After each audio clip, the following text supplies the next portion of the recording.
Đêm khuya không ngủ, nói gì thế này? Về chuyện Lý Hữu Tài à? Ngu Côn lập tức mất hết hứng thú. Lê Hoa ghé sát tai cậu thì thầm to nhỏ. Thật hay giả vậy? Nửa đêm không ngủ, hắn chạy đến nhà mình được sao? Mẹ mình bói cho hắn. Bảo sao họa của hắn ở phía Tây. Phải qua đây đốt giấy mới hóa giải được. Nhà mình vừa hay ở phía Tây. Vương Thúy Hoa bảo Lý Hữu Tài nửa đêm xách giấy, ra phía Tây đốt một lần. Xui xẻo tự nhiên tan. Nhà mình là nhà thứ 3 ở phía Tây. Phía trước còn 2 nhà nữa mà. Sao cậu biết chắc hắn sẽ đốt ngay ngoài tường nhà mình? Tôi cá là hắn thấy có lỗi thôi. Nếu Lý Hữu Tài cùng một kiểu người với tôi, hắn chắc chắn siêu ấy này với bên Tây nhà mình. Nếu Lý Hữu Tài thật sự đến, thì hắn chắc chắn sống lại rồi. Hay tụi mình cá cược một ván đi. Tôi cá hắn sẽ tránh nhà mình. Nếu tôi thắng, cậu để tôi, hi hi hi. Được thôi, nếu tôi thắng, cậu phải đồng ý một chuyện với tôi. Thú vị quá, Lê Hoa kéo cậu ngồi lên kháng. Nhìn ra ngoài cửa sổ, Ngu Côn tự tin mình thắng chắc. Cậu cứ nói thẳng ra đi. Có phải nhớ ông xã cậu đến chịu không nổi, nên kiếm cớ tự dâng tới cửa hả? Dân có học đúng là biết chơi thật. Sao cậu không đặt tên là Ngu Thiết Căn luôn đi? Ồ, tôi tưởng cậu không thắc mắc chuyện này chứ. Cậu không biết đâu, tên tôi lấy từ thơ của Lý Bạch đấy. Tương Khan Lượng bất yếm, du hưu kính đỉnh sơn, thể hiện cái trí lớn lao mà vẫn kiên định của tôi. Ai dạy cậu vậy? Quyển đường thi tam bách thủ cậu trộm của tôi. Cậu còn xé luôn trang đó. Không xé thì lấy đâu, đi đăng ký hộ khẩu, tôi đâu nhớ cách viết 2 chữ đó đâu. Nét nhiều quá mà, mắt cậu kiểu gì vậy? Tôi đổi tên chẳng phải vì cậu sao, đồ ngốc. Cậu theo đuổi tôi khi nào, sao tôi không nhớ? Lê Hoa định hỏi tiếp, thì chó trong sân sủa ầm lên. Kèm theo đó là vài đốm sáng lập lòe. Mũi tên hồi hộp trong lòng Lê Hoa cuối cùng cũng rơi xuống. Cô run run nhẹ. Lý Hữu Tài đúng là sống lại thật rồi. Đệt, thằng khốn này dám tới thật. Cậu ở trong nhà đi. Tôi ra dạy cho hắn bài học làm người ngay đây. Lê Hoa vội giữ cậu lại. Đừng đi. Đừng đi mà. Ngàn vạn lần đừng. Ngu Côn định hỏi lại, thì thấy mặt Lê Hoa trắng bệch, thở dốc từng hồi. Vợ sao vậy? Vợ ơi, đừng đi. Đừng để hắn biết tụi mình thấy hắn. Lê Hoa nói xong câu đó thì ngất xỉu luôn. Lúc này, ở góc tường phía tây nhà họ Ngu, Lý Hữu Tài đang ngồi xổm đốt giấy. Chỗ này với hắn không chỉ là nơi đau lòng, mà còn là chỗ đáng sợ nữa. Lê Hoa, kiếp trước tôi nợ cô một mạng. Nhưng chuyện qua rồi mà. Người ta phải nhìn về phía trước, đừng cứ bám lấy chuyện cũ mãi. Cô oán tôi thì tôi chịu, ma thì cũng chẳng đầu thai được. Khổ gì đâu, đi đầu thai nhanh đi. Tôi đốt thêm giấy cho cô. Giữa tụi mình coi như xong nhé. Cô yên tâm, kiếp này tôi sẽ đối xử tốt với cô ở thời không này. Một núi không chứa 2 hổ. Đằng này còn có Lê Hoa nữa. Cô ở lại thì làm được gì? Khi lẩm bẩm mấy câu đầu, Lý Hữu Tài còn chút áy náy, nhưng càng nói càng bực mình. Nếu cô đồng ý làm người yêu tôi giết cô làm gì? Cô tự nghĩ quẩn thì trách ai? Biết điều thì tự đi đầu thai đi. Tôi còn đốt thêm tiền giấy cho cô nữa. Cô còn ở đây làm tôi xui xẻo. Tôi sẽ tìm đạo sĩ thu phục cô, cho cô đời đời kiếp kiếp làm ma. Đột nhiên đèn nhà họ Ngu sáng lên, làm hắn giật bắn người. Đừng quên bảo Vương Minh mang hòm thuốc tới. Biết rồi, cậu về chăm Lê Hoa đi. Lý Hữu Tài mới ngớ ra, nửa đêm gọi thầy thuốc. Chắc Lê Hoa ốm rồi. Xem ra bà Tư bói chuẩn thật. Tôi bên này đốt giấy, bên kia Lê Hoa có phản ứng ngay. Huyền học sâu xa thế này, không tin không được. Hắn vừa nói vừa cúi lạy đống lửa qua loa. Lê Hoa, cô yên tâm đi đầu thai nhé. Kiếp này tôi sống lại để sửa sai. Tôi sẽ đối xử thật tốt với cô ở thời không này. Cô phù hộ cho tôi cưới được cô nhanh nhanh đi. Tôi không chê cô đâu, dù cô từng ngủ với Ngu Côn. Thầy thuốc làng đến khám mà chẳng tìm ra gì. Lê Hoa đang mang thai, không dám dùng thuốc, cũng chẳng dám châm cứu, chỉ đắp thêm chăn, đốt nóng kháng lên chút thôi. Ngu Côn thấy cô cứ mê sảng, ghé sát lại nghe. Mẹ, sao cô ấy cứ nói gì mà tiếc nuối thế? Cưới cái thằng chẳng ra gì như mày, không tiếc sao nổi. Chắc Lê Hoa bị dọa mất hồn rồi. Thú vị thế này, nhảy một điệu xem có gọi hồn cô ấy về được không? Mày thôi ngay đi, chẳng giúp được gì. Người khỏe còn bị mày dọa cho phát bệnh. Đốt giấy báo đi, lấy thêm cái mùi sắt nữa. Làng mình nếu trẻ con bị giật mình, đốt một mẩu giấy báo trên đầu trẻ, hoặc cầm muôi sắt gõ khung cửa. Nghe bảo gọi được hồn trẻ về. Vương Thúy Hoa đứng trước cửa gõ khung.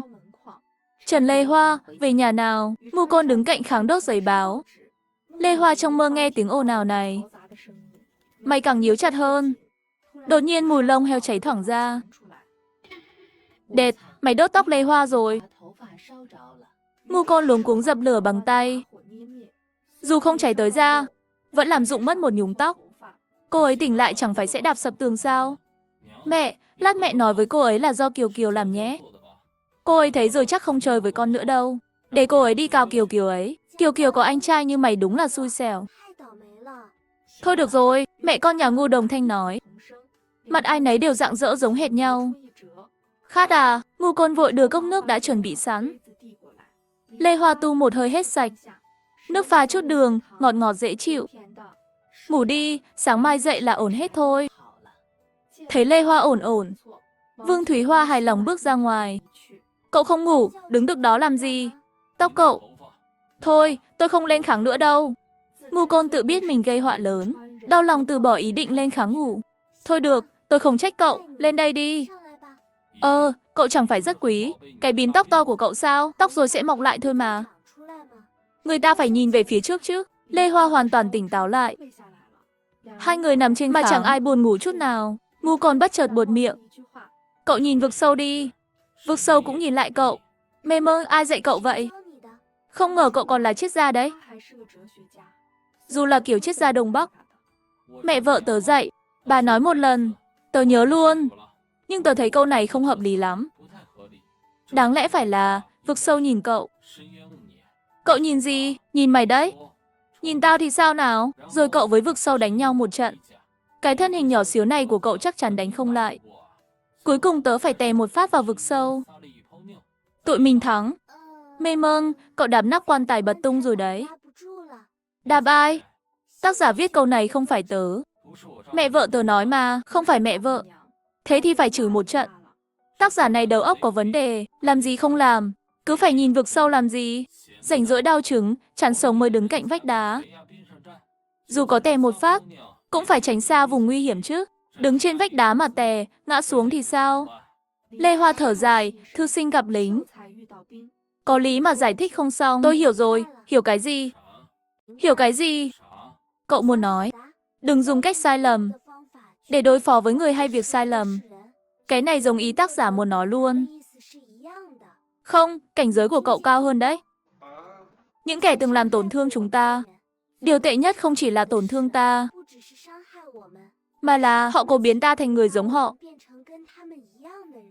Càng dây dưa với kẻ xấu, ta cũng sẽ thành kẻ xấu. Cậu dùng cái kiểu tè bậy thô tục mà diễn đạt ý nghĩa sâu xa. Sâu xa thế nào? Tè nhiều, tè gấp, tè không hết. Dùng ác trị ác là không nên. Dùng cách quang minh đánh bại kẻ xấu. Đó mới là điều ta nên làm. Ngu Côn đặt tay lên trán Lê Hoa. Sốt rồi, sốt đến nói nhảm luôn kìa. Tôi không sốt, tôi vừa ngộ ra vài chuyện. Cậu ấy muốn dùng cách quang minh, đưa Lý Hữu Tài vào tù. Thú kiếp trước, báo kiếp này. Thú vị thật, Ngu Côn, tôi phát hiện cậu là người có chiều sâu đấy. Giờ mới biết à? Sau này tụi mình nói chuyện nhiều hơn nhé. Tôi thấy cậu không phải loại đàn ông khinh thường phụ nữ đâu. Chỉ bị người ta gán cho mấy phẩm chất không phải của cậu thôi. Ngu Côn chẳng ngại ngần gì. Cậu nói thế cũng đúng. Rảnh rỗi đừng cứ nghĩ ngợi lung tung. Nhìn vực sâu làm gì, nhìn tớ nhiều vào. Sáng hôm sau, Kiều Kiều bị Vương Thúy Hoa sai đi mua đồ ở hợp tác xã. Trên đường, bị Lý Hữu Tài gọi lại. Kiều Kiều, chị dâu mày ốm à? Quan tâm chị dâu tao thế cơ à? Tao mách anh tao bây giờ. Ấy đừng đi. Cái này cho mày. Kiều Kiều định giật lấy viên kẹo, nhưng Lý Hữu Tài rụt tay lại. Mày nói tao nghe trước. Chị dâu mày mấy hôm nay có gì lạ không? Mày nói cái gì lạ? Cô ấy còn khóc không? Khóc hay không liên quan gì tới mày? Lý Hữu Tài nhất thời ngẩn người. Thấy con bé này với anh nó đúng là giống nhau đến đáng đánh. Chị dâu mày hay kể với tao là anh mày đánh cô ấy, mắng cô ấy. Cô ấy ở nhà mày khổ lắm. Tao là bạn học cô ấy, dĩ nhiên phải quan tâm chút chứ. Hắn bịa chuyện trắng trợn. Chờ Kiều Kiều mang lời này về tai Ngu Côn. Một viên kẹo thì tao không nói. Nhưng đây là chuyện giữa anh tao với chị dâu. Tao đâu phải đứa nhiều chuyện đâu mà. Cứ thế thôi. Mày nói tao nghe đi. Vì muốn tốt cho anh mày với chị dâu mày. Chị dâu tao vẫn thế. Sáng nay còn khóc. Bị anh tao mắng cho một trận. Lý Hữu Tài yên tâm hẳn. Đưa viên kẹo cho Kiều Kiều. Sau này chị dâu mày với anh mày có chuyện gì, mày nhớ nói tao nghe. Tao mua kẹo cho mày. Được, 2 viên nhé. Kiều Kiều cầm kẹo, vừa đi vừa lườm lườm. 2 viên kẹo mà đòi mua chuộc tao. Bạch Tuyết công chúa à, mẹ kế cô ấy cũng dụ thế này thôi. Hừ, về đưa kẹo cho anh tao. Xem có thuốc chuột không? Anh xem viên kẹo này có thuốc chuột không? Ngu Côn cầm kẹo lên, giơ lên ánh mắt trời soi, mặt nghiêm túc hẳn ra. Có độc đấy. Rồi nhét luôn vào miệng Lê Hoa. Độc chết cô vợ xinh đẹp này cho anh đỡ mệt. Đồ vô duyên, nói bậy trước mặt trẻ con cái gì vậy? Độc gì? Chị dâu mày đưa thì độc rồi. Không sao đâu, ăn được, còn lại đây này. Khối này thưởng cho mày đấy. Cảm ơn anh. Lê Hoa khinh khỉnh nhìn Ngu Côn. Lấy kẹo lừa trẻ con. Con lừa trẻ con cảm ơn cậu ta. Cái thằng Lý Tứ Gia này dò la nhà mình. Dắt tâm gì vậy chứ? Nói ra cậu đừng giận. Hắn nhiều khả năng muốn tính kế tôi. Bắt tôi bỏ cái thai đi, hứ. Đánh nhẹ quá rồi. Tối qua tôi định đập hắn. Sao cậu lại cản? Lý do tôi cản cậu tối qua cũng giống bây giờ. Hắn chưa biết tụi mình đã phát hiện ra. Cũng không biết. Kiều Kiều kể hết với tụi mình rồi. Tụi mình có cả đống cơ hội dạy hắn làm người. Mà hắn chẳng hay biết tụi mình đã nắm rõ hết. Lê Hoa không muốn Lý Hữu Tài biết. Mình cũng sống lại như hắn. Nếu không sẽ mất lợi thế. Cô nàng nhỏ này lắm chiêu thật. Lúc ăn sáng, Vương Thúy Hoa nhắc đến bức tường rào nhà mình. Tường nhà lão Trương hình như cũng sập rồi. Tôi thấy họ kéo về ít 11 măng với gạch. Con hỏi xem, bao nhiêu tiền, hay nhà mình cũng xây tường gạch luôn? Tim Lê Hoa khẽ rung lên. Nhà lão Trương sát ngay nhà Lý Hữu Tài mà. Mẹ, nhà Trương xây tường có nhờ mẹ xem ngày không? Thú vị ghê, không phải dựng đà, đâu cần xem ngày. Láng giềng ở gần nhau. Con qua xem sao đi, Cô nàng nhỏ lại định bày trò xấu gì đây? Đợi tường nhà lão Trương xây xong, cậu cứ làm thế này. Lê Hoa ghé sát tai Ngu Côn, thì thầm to nhỏ, lại bao tay hả? Tụi mình không thể đập thẳng mặt hắn một trận sao? Lê Hoa chẳng nói gì, chỉ sờ sờ chỗ tóc bị cháy. Thôi được. Tôi đi là được chứ gì. Tôi đâu nói là kít bao tải rồi thì không đánh thẳng mặt được đâu. Nhưng cậu phải đợi tường nhà lão Trương xong đã rồi mới ra tay. Ô, à đúng rồi, tối qua cậu nói dở câu. Cậu chưa bảo tôi. Sao cậu đổi tên lại vì tôi? Thôi, không muốn nói thì đừng nói. Tôi không thích ép người khác đâu. Là do cậu với mẹ vợ tớ nói ngu thiết can. Nghe cứ như ngu đại củ cải. Cậu bảo có nước gọi củ cải là đại can. Tôi có nói thế thật. Lúc cậu mới lên lớp 7 cậu nói mà. Chẳng phải tôi với mẹ đang tám chuyện trong sân. Sao cậu nghe được? Lúc đi tè ngoài tường nhà cậu. Tiện thể nghe lén. Chuyện này nói cậu được sao? Cậu sỉ nhục tên tôi. Mà còn dám chê tôi nữa. Bây giờ tên nằm trong tay tôi rồi còn gì. Tôi không chê tên cậu. Tôi chê cậu đấy. Ai bảo cậu cứ giật bím tóc tôi suốt hừ. Không chỉ thế, lên lớp 8 cậu còn nói với bạn học là Thiết Căng cái tên này. Nghe như kiểu du côn trong sách chép tay. Con nhỏ tuổi tí mà còn đọc sách chép tay cơ à? Lê Hoa đỏ mặt. Đó là bộ sưu tập của mẹ cô mà. Cô chỉ xem với ánh mắt phê phán thôi. Miệng chó không mọc được ngà voi. Đi làm việc chính đi, nhanh lên. Chiều hôm đó, tường gạch nhà lão Trương xong xuôi. Lý Hữu Tài dốc hết vốn liếng, mua một cặp kính mới, định qua tìm Lê Hoa nói vài câu, thì bất ngờ bị một cái bao tải quen thuộc chụp xuống. Vẫn là công thức cũ thân thương. Cặp kính mới toanh lại vỡ tan tành, bị đánh thành đầu heo xong. Lý Hữu Tài ấm ức đầy mình, lết cái thân tàn về phía nhà. Tường nhà lão Trương đã xây xong. Bên ngoài đông nghịt người vây quanh, Vương Thúy Hoa cầm trống tay nhảy dây tưng bừng. Bút máy cũng đưa rồi, tiền cũng cho rồi, cả hồn Lê Hoa cũng tiễn đi rồi. Sao vẫn bị kít bao tải thế này? Lý Hữu Tài tức tối xông về phía Vương Thúy Hoa. Hắn định dựa đám đông vạch mặt bà thầy bói này. Lý Hữu Tài. Hữu Tài à? Sao tóc mày thiếu mất một nhúm thế? Bị Ngu Côn cắt mất rồi. Cái thằng ngu thiết căn thô lỗ ấy, nó có bắt nạt mày không? Mày yên tâm, có tao đây. Không để nó bắt nạt mày đâu. Vương Thúy Hoa đang nhảy hăng say, thấy một con ruồi to vò ve quanh con dâu mình. Xách chống tay nhảy qua luôn. Mày sắp xui xẻo rồi đấy. Mọi ánh mắt đổ dồn lên người Lý Hữu Tài. Tư tẩu, sao bà lại nguyền người ta thế? Nhìn cái mặt đúng là xui xẻo thật. Mày xem bị đánh thành cái dạng gì rồi kìa. Sao lại đánh hắn? Nghe nói hắn dây dưa lằng nhằng với góa phụ Vương, mấy người thấy hết. Lên thành phố cũng chẳng yên, không thì giáo viên cấp 3 tử tế, sao lại làm không nổi mà nghỉ. Lý Hữu Tài nghe mọi người bàn tán về mình, tức đến nghiến răng nghiến lợi. Hắn định xông tới đẩy Vương Thúy Hoa, chưa kịp chạm vào người, đã bị Ngu Côn túm cổ từ đằng sau. Mày định làm gì mẹ tao hả? Tao không, mấy hôm nay, tao đứng xa lờ xa lắc. Đằng này, mày cứ thì thầm với vợ tao từ xa.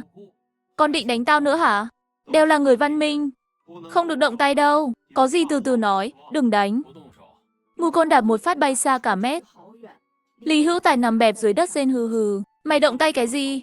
Tay chân lẫn lộn rồi nhé. Tao đạp bằng chân, có vấn đề gì? Lê Hoa lặng lẽ giơ ngón cái với cậu. Thằng chồng vênh váo, được khen rồi. Cảnh tượng lập tức mất kiểm soát. Tiếp theo là một trận đòn tơi bời. Vương Thúy Hoa bên cạnh vừa nhảy vừa chỉ huy. Đánh theo nhịp đi. Nghe tiếng trống này mà. Đừng đánh bừa. Tư tổ bảo đánh không đúng, sau này hắn vẫn xui xẻo. Làm lại lần nữa đi. Chú ý nghe nhịp nhé. Mọi người kính nể ra mặt. Đúng là tư tổ nhiệt tình nhất thôn. Lê Hoa thừa lúc mọi người không để ý, ghé sát nói nhỏ vài câu với ông chủ nhà họ Trương. Cô nói thật không đấy? Mẹ chồng tôi không tiện nói thẳng với anh. Dân làng với nhau cả. Hắn thân ai cũng khó xử. Bà bảo tôi nhắn anh. Tối nay anh để ý bức tường nhà chút. Đừng để kẻ xấu động tay chân. Khi Lý Hữu Tài về tới nhà, bố hắn bại liệt đang chửi lên. Nhìn nhà lão Trương vênh vào kia. Chỉ vì tao đổ 2 thùng nước tiểu vào chân tường nó, mà nó nhỏ nhen xây tường gạch luôn. Tao thấy chúng nó cố tình phá phong thủy nhà mình. Dựng cái tường trình hình ra đó. Khoe nhà nó lắm tiền. Lý Phú chửi nhà Trương một lúc, mới để ý mặt con trai sưng vù như đầu heo. Con, mặt sao thế kia? Bị đám lưu manh nhà lão mù đánh. Con chọc gì nó chứ? Nhà nó đời tổ đã là côn đồ rồi. Tránh xa nó ra. Hồi trẻ Lý Phú từng mê Vương Thúy Hoa. Bị bố mù con trói vào cây đánh cho tơi tả. Trời cao muốn diệt ai thì để người đó phát điên trước đã. Rồi sẽ có ngày nhà mình cũng xây tường gạch. Không chỉ tường gạch, nhà ngói to, lầu trong thành, biệt thự cũng sẽ có luôn. Kiếp trước Lê Hoa kiếm tiền giỏi thế. Chỉ cần cưới được cô ấy thì muốn gì chẳng có. Lê Hoa về tới nhà, lại nghĩ ngợi một vấn đề. Rốt cuộc là ai tung tin xấu về Lý Hữu Tài vậy? Cậu đi dò la một chuyện cho tôi. Lê Hoa ghé tai Ngu Côn thì thầm to nhỏ. Quan tâm thì dò la ai? Nói xấu hắn làm gì? Cậu chưa nghe câu kẻ thù của kẻ thù là bạn à? Phải xem ai ghét hắn dữ vậy chứ. Cái loại đàn ông không giữ nổi dây lưng quần như hắn. Thấy gái là không kiềm được. Nghiện nặng kinh khủng. Gây thù chuốc oán đầy ra. Gió không xuể luôn. Cậu nhìn tôi làm gì? Nghiện nặng hả? Ngu Côn xấu hổ nổi cáu. Sao giống nhau được? Tôi nghiện vợ mình thì có gì sai? Hợp pháp, có giấy chứng nhận đàng hoàng. Còn hắn là cái thể loại gì? Vương Thúy Hoa bước vào định hỏi tối ăn gì. Vừa kịp nghe câu nghiện nặng. Ôi trời, đau đầu quá. Đã bảo mày bao lần rồi. Đầu tháng không được làm bậy. Nghiện cái gì mà nghiện? Lê Hoa, tối qua ngủ phòng mẹ nhé. Mang theo cơn giận Lý Hữu Tài phải xui xẻo. Ngu Côn ra đầu làng, tám chuyện với đám lưu manh trong thôn. Chưa đầy một nén nhang đã dò ra hết chuyện. Hỏi được tin là do Liễu Lạp Mai tung ra. Cho cắn chó rồi. Liễu Lạp Mai muốn bôi nhọ danh tiếng hắn, để người ta không ai dám gả con gái cho hắn. Rồi cô ta hốt món hời lớn. Nghe sao quen quen. Nhớ ra rồi. Đây chẳng phải chiêu Lý Hữu Tài từng dùng với mình sao? Để chúng nó cắn nhau đi. Cậu tránh xa ra. Xem kịch vui là xong. Lê Hoa bất giác thấy háo hức. Liễu Lạp Mai với Lý Hữu Tài mà thành đôi thì tốt, khỏi hại người khác nữa. Qua ngày sau, mẹ chồng mang về một của dưa to. Lý Hữu Tài bị trói đưa đến nhà trưởng thôn rồi. Mấy hôm nay loạn lắm. Vì chuyện gì vậy? Nghe bảo bị nhà lão Trương bắt của tang. Nửa đêm cầm, phá hoại bức tường nhà người ta mới xây. Sáng sớm đã bị nhà lão Trương trói giải đi gặp trưởng thôn. Giờ mọi người kéo nhau đi xem náo nhiệt hết rồi. Hôm nay chẳng ai đến nhờ mẹ xem bói nữa. Không sao, sau này mẹ bói cho người ta phải tăng giá thôi. Sao vậy? Mẹ bói ra Lý Hữu Tài định phá tường nhà lão Trương mà. Ô, chẳng phải hôm qua cậu dùng ánh mắt ra hiệu tôi. Nói chuyện này với nhà lão Trương sao? Lê Hoa ngây thơ hỏi. Đấy hết công lao cho mẹ chồng. Mẹ bói sao mà chuẩn thế hả? Cái này chắc nhờ con làm nhà mẹ phát tài đấy. Tôi nói con nghe. Có những người phụ nữ đặc biệt làm nhà chồng phát đạt. Trước khi con cưới về, mẹ đã bói rồi. Con siêu hợp làm nhà mẹ giàu. Ngu con đâu rồi? Bảo nó qua nhà Dương Nhị lấy sữa dê. Lâu thế chưa về. Chắc lại chạy qua nhà trưởng thôn xem náo nhiệt rồi. Đang nói thì ngu côn vừa huýt sáo vừa về. Xách theo một miếng thịt dê. Vừa kịp lúc nhà lão Dương giết dê. Dương Nhị cắt cho tôi miếng thịt cảm ơn. Dương Nhị kêu kiệt thế. Sao tốt bụng cho cậu thịt được? Cậu lại bày trò xấu gì nữa rồi hả? Nhà lão Trương nhìn là biết yếu thận. Đánh mềm như bông luôn. Chẳng có tí sức nào. Tôi thấy nó đánh vật vã quá, nên đứng cạnh chỉ đạo chút. Còn tiện tay đưa cho nó viên gạch. Cậu đúng là chẳng phải người tốt lành gì. Lê Hoa gật gù. Mẹ chồng nói đúng. Tương đổ mọi người đầy của không sai chút nào. Lý Hữu Tài ngày thường đi đường trong thôn, mũi hết lên trời. Người ghét hắn nhiều không đếm xuể. Nhà lão Trương đánh hắn. Dương Nhị đứng cạnh nhìn rồi cười. Dương Nhị không phải đang phơi khô dê sao? Vừa giết vừa cười luôn á. Thằng ngốc đó ôm đầu chịu đòn trước mặt cậu. Cậu nhịn được không? Cũng đúng. Lý Hữu Tài không dám, xông vào tôi, quay ra chửi Dương Nhị. Chửi đến mức Dương Nhị nổi điên. Dương Nhị thì cậu biết đấy. Người thật thà mà nóng lên là lắp ba lắp bắp. Tôi sao nhìn người thật thà bị bắt nạt trước mắt được? Lê Hoa gật đầu rất nghiêm túc. Người ta là sói từ phương Bắc, còn cậu là chó điên từ phương Bắc. Chuyện này thì cậu phải xông lên cắn vài phát chứ. Tóm lại là tôi ra tay giúp người thật thà. Đỡ một cái so to, Dương Nhị thật thà cảm ơn tôi. Cắt hẳn miếng thịt dê cho tôi. Người tốt có báo đáp tốt. Đỡ cái so to. Cậu định nói bơ ly ngơi ngớt phu chính nhỉ hả? Gần gần giống ý đó thôi. Ngu côn vênh vào cầm chiến tích. Ông ra đi ô đi nghe bình thư. Lê Hoa thấy cậu cả ngày rảnh rỗi đau chỗ nào đó. Liền nảy ra ý tưởng. Tôi thấy cậu thông minh lắm. Cậu có muốn nâng cái bằng cấp lên không?